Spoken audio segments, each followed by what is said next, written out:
الحمد لله رب العالمين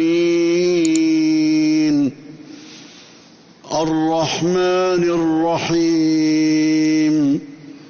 مالك يوم الدين إياك نعبد وإياك نستعين اهدنا الصراط المستقيم صراط الذين أنعمت عليهم غير المغضوب عليهم ولا الضالين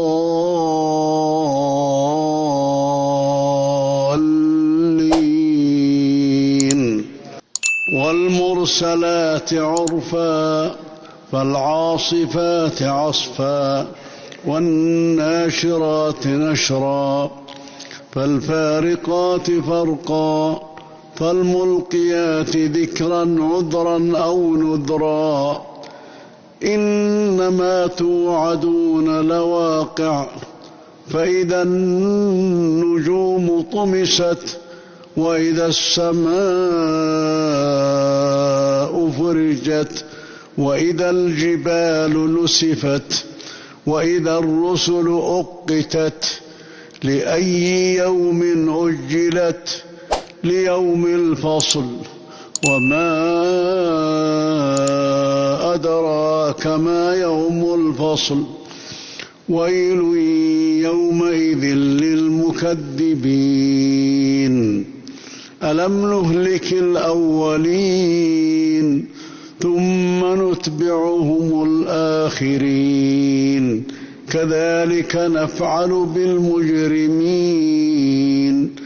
ويل يومئذ للمكذبين ألم نخلقكم من ماء مهين فجعلناه في قرار مكين إلى قدر معلوم فقدرنا فنعم القادرون ويل يومئذ للمكذبين ألم نجعل الأرض كفاتا أحياء وأمواتا وجعلنا فيها رواسي شامخات وأسقيناكم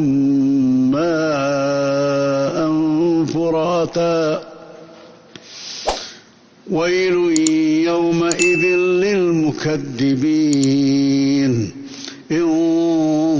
انطلقوا إلى ما كنتم به تكذبون انطلقوا إلى ظل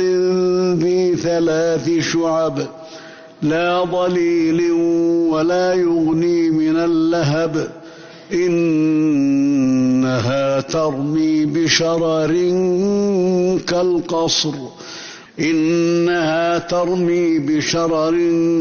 كالقصر كأنه جمالة صفر ويل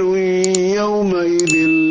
للمكذبين هذا يوم لا ينطقون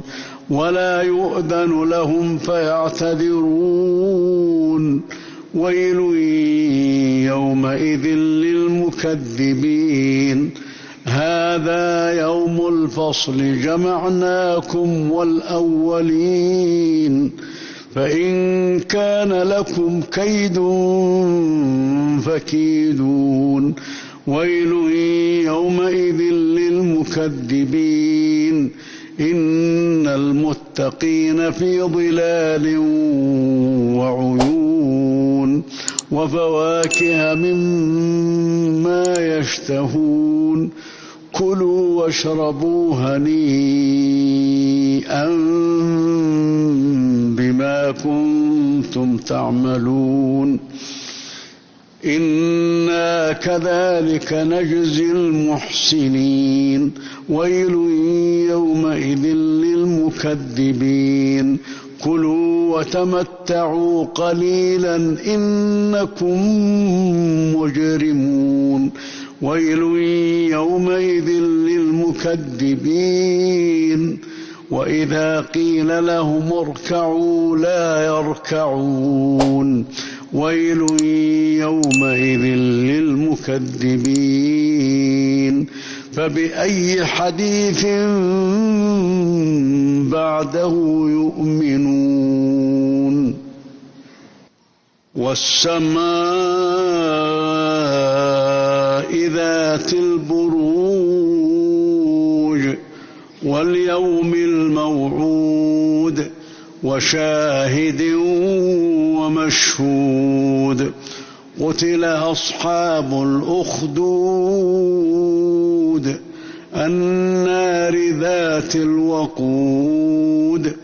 إذ هم عليها قعود وهم على ما يفعلون بالمؤمنين شهود وما نقموا منهم إلا أن يؤمنوا بالله العزيز الحميد الذي له ملك السماوات والأرض والله على كل شيء شهيد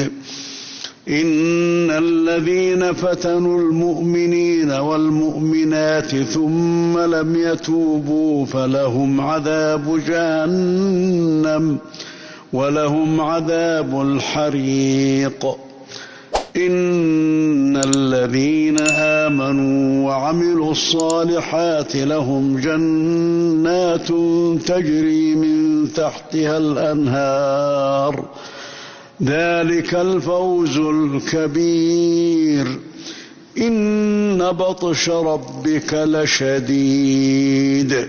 إنه هو يبدئ ويعيد وهو الغفور الودود ذو العرش المجيد فعال لما يريد هل أتاك حديث الجنود فرعون وثمود بل الذين كفروا في تكذيب والله من ورائهم محيط بل هو قرآن مجيد في لوح محفوظ